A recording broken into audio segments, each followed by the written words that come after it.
So Jacob Snyder, the man who'll make your day brighter, Snyder. Yes. Recently, James Gunn himself released part of Chapter 1 for his new DCU, and one of those movies is Batman the Brave and the Bold, and it's apparently going to have the Damian Wayne Robin in it. Yeah. Yeah, we have Like- Batman fever these days. Get a new Batman every other year, it seems like. Sarcastically, I can't get enough of this Batman character. But, you know, with the Robert Pattinson Batman sequel still coming out, like, do you think it's going to be maybe the same tone, or is it going to be a different tone? How do you think it's going to be? I think it has to be a different tone. Otherwise, I feel like it would just be irrelevant at this point because we have the Nolan trilogy already, which, you know, that is what it is. Everyone knows what that is. It's really good. And then we now have this Robert Pattinson trilogy in the making, with the first one already here, the second one coming out 2025, October. Really excited to hear that. But Superman Legacy is coming out summer of 2025. And I cannot see them logically doing, if they're going to have two Batmen, whatever, on screen during the same period of time, they have to be different tonally. Like, I can't see it working any other way, because like if they don't each offer their own unique take on it, people aren't going to want to see both of them. They're only going to choose one and stick with it, you know? So I feel like this one has to be a little bit more lighthearted.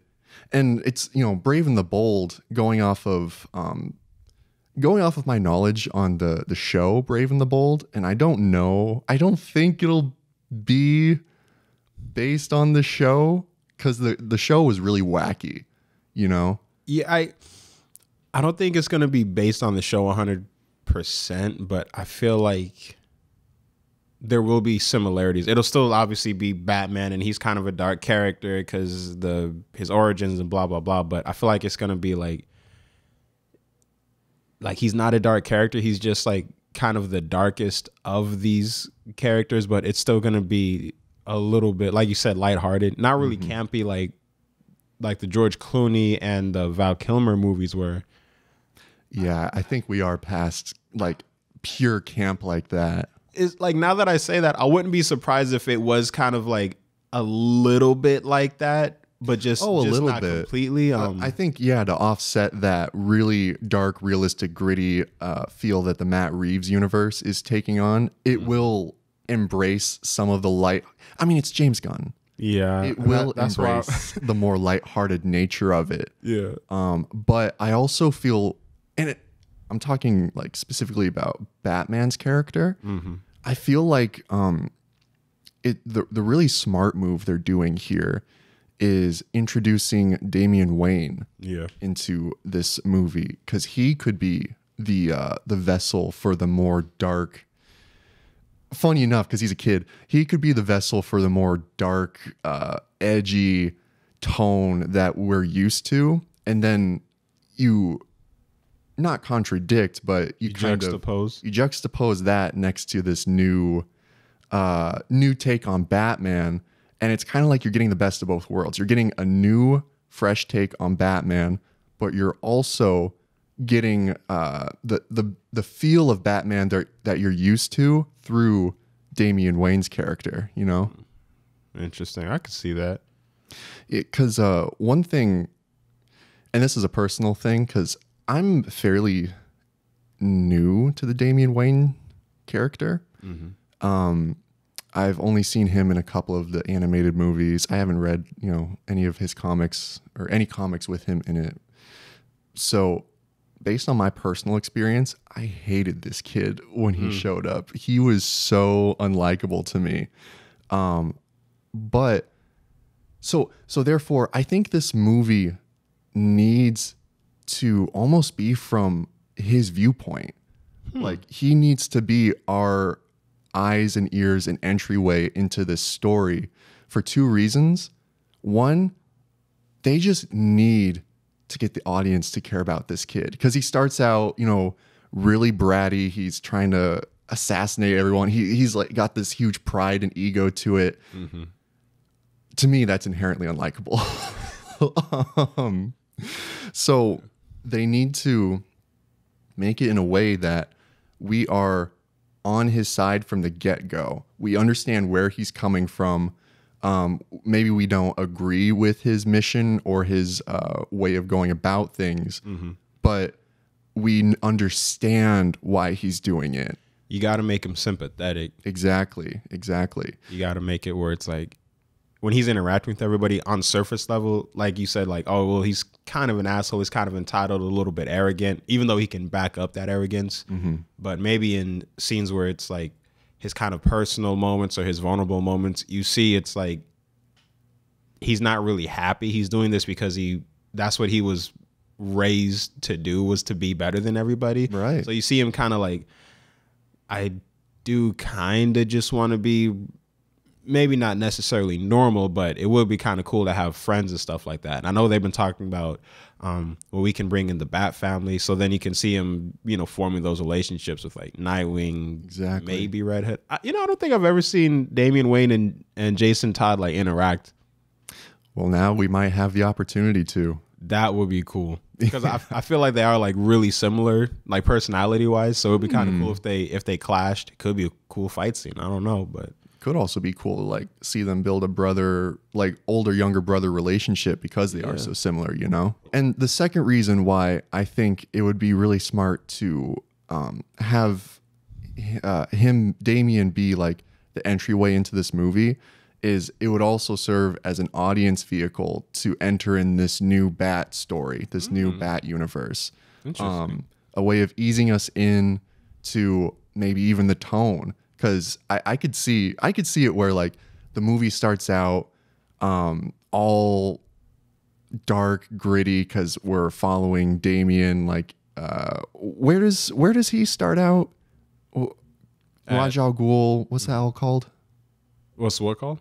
That place? I don't remember. It was Really? I want to say like on the show Arrow, Ra's al Ghul lived in a place called Nanda Parbat.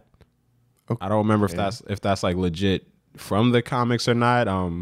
Because even in like the Dark Knight trilogy, I don't remember them saying where exactly it was. It was somewhere in Asia.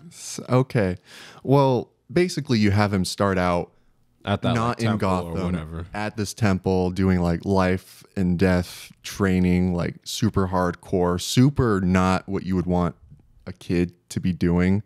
Like, and you build that sympathy up, and then we follow him as he journeys like into Gotham, and he's easing into this world with the audience. And I feel like that would just be a really natural segue, natural vehicle to introduce us to this new version of Batman that I think it is safe to assume it is going to be very different than what we've been used to lately. I don't think we're going to have a Christian Bale Batman. I don't think we're going to have a Robert Pattinson Batman. I think we are going to go, I don't know if we're going full Michael Keaton or Adam West, definitely, but I do think it's going to be different, and having Damian like learn along with the audience, I think I could really see that being a really easy way to introduce a new Batman to the screen, especially with this ongoing Reeves trilogy in the making. I'm not mad at that. I'm of two minds of it because I am excited to see, Damian and the Bat family and everything, but at the same time, I'm nervous that it's gonna be a goofy Batman, and I know like it's not gonna be like exactly like Adam West or the George Clooney ones, but I'm mostly just going based off of James Gunn's The Suicide Squad, where it's like you have these relatively serious characters, but the movie itself was basically just a comedy, and that just took me out of it a little bit. But I do understand they need to differentiate it from Affleck, from Bale, from Pattinson. So I hope there's like a good balance there. I don't want it to be too goofy, but also I understand it can't be super, super serious. So I don't know. Yeah, and I and we'll see. I'll have a better idea once Superman Legacy comes out, but I don't, as of right now, I hope that James Gunn doesn't write it. I don't know who would be best to write it. But and I like the Suicide Squad. I actually do like his Suicide Squad movie. I like it too. It was just like there was just a couple of little tiny things for me. Yeah. It's just I don't think that tone is applicable everywhere for every character for every IP property. Yeah. That's redundant for every IP. So we'll see. As of right now, I wouldn't be mad at him not touching that, other than producing, of course. But Nick, do you have an idea of who you would want to have this movie be directed by? I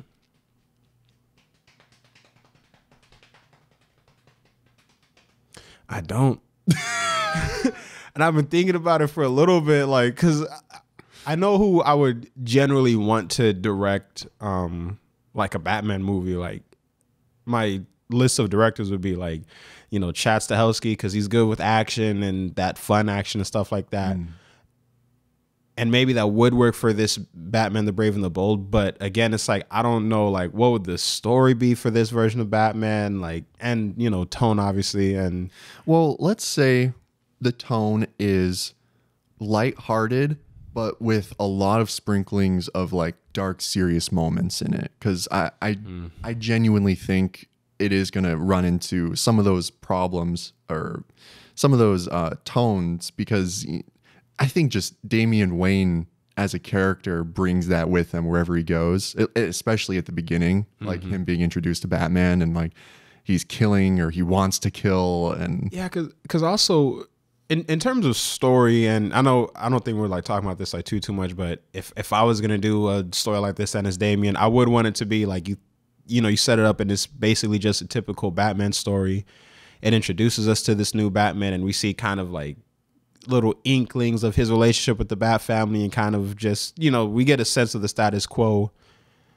And then the introduction of Damian is basically just, it's this whole out of nowhere dynamic shift, and it throws Batman off a little bit. Damian's kind of thrown off because he maybe had these expectations of his father. And, you have it where both of them are teaching each other things. Like Batman is learning how to actually be a father and stuff, and Damian is also learning how to not be like Damian is basically learning how to be a human being, like from Bruce. But it's also, there is like that barrier because like, yes, he's learning more about humility and compassion from Batman, but also Batman is kind of just one of those, like, yes, he's human, but he's not like quote unquote human like that because of like his psychology and how he kind of like does everything. He's got his own problems. He does, yeah. So that also makes it interesting for him to try to teach someone how to, in a way, kind of not have those problems while having those problems. And it's also like,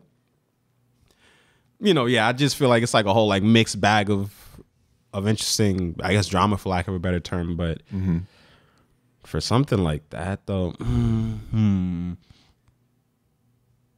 I think for something like that, I would just go with Stahelski. Really? Yeah. You see, I was actually thinking of the duo directing team who did Bad Boys for Life. I would get them for different characters, like personally, but I'm not mad at that. No, because they can handle that, like the lighthearted kind of family type stuff, while still having like fun kind of, I guess, matured, for lack of a better term, action. Exactly. Like action wise, they were really slick with Bad Boys for Life. They really brought that energy to it, and they were able to handle comedy as well, which I do think this movie will end up having one way or another. Hopefully it's not shoehorned MCU humor. I really hope not, because that would just I MCU / the Suicide Squad humor. Hopefully it's none of that. Yeah. But like I can see them making it work. The two tonal, like, it's basically the Bat family has one tone, and then Damian Wayne has his other. And I can see them handling that, because it really does remind me of Bad Boys for Life, Will Smith's son. Spoilers. He was in his own like crazy bad world, and he kind of invaded Will Smith and Martin Lawrence's world, and fucked their shit up. So kind of just translating that into Brave and the Bold, and this is also kind of like in my head. Sorry about Batgirl, guys. Take this one instead, because I was interested in. I want to see that Batgirl movie, especially now. Yeah, especially now. Yeah, I really do like the Bad Boys 3 as director's idea. Wow, yeah, I forgot that was Bad Boys 3 because it's called Bad Boys for Life. So I'm like 4. I think they even made that joke recently. Bad Boys 3 Life. But yeah. So those are some really good options. Chad Stahelski and the Bad Boys for Life directors. I apologize if I'm pronouncing this wrong, but Adil El Arbi and Bilal Falah. Leave a comment down below if you are on YouTube who you would want to get to direct Batman, the Brave and the Bold, what you think the story will be like. And if you're not on YouTube, thank you for listening. Go ahead and follow our podcast. We have new episodes every week, usually. And thank you so much for watching. We will see you all in the next one.